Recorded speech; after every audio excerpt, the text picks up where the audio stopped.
नमस्ते दोस्तों, मेरे चैनल में आपका बहुत बहुत स्वागत है। हम और आंटी दोनों लोग गाना गाने जा रहे हैं और आप मेरे चैनल को लाइक करें, सब्सक्राइब करें, कमेंट करें। हँसेले राम झलके हुनकर दाँतवा चमा चमा चमा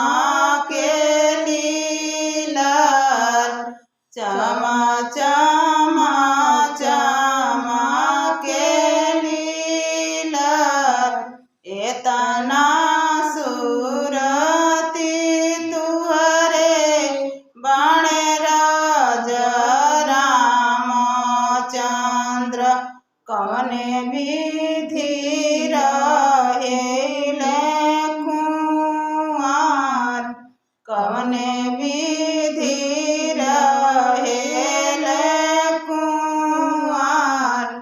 एतना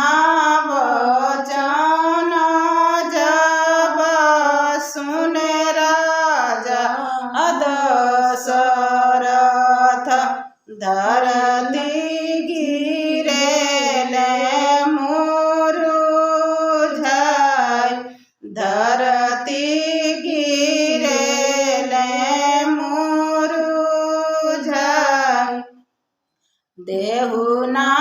कौशल्या रानी झोरिया मकोरिया हो हम जइबो जानक के दुआर हम जइबो जानक के दुआर आंगना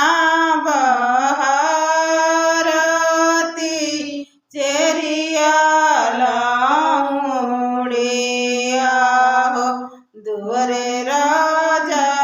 दशरथ भइले खान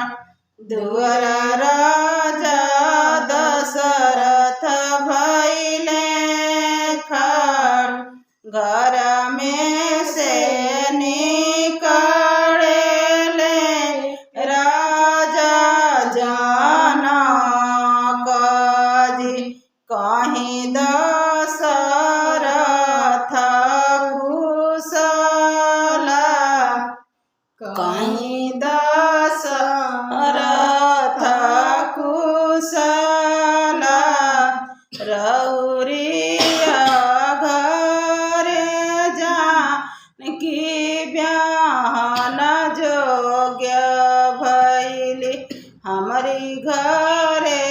राम कुंवर हमारी घरे राम कुंवर अगहन मास कुदिन दीना आवे देहु जेठ बैसख आवे देहु जेठ बैसख जेठ बैसखवा के उतिमा लगानिया होई जाई है राम सीता के विवाह।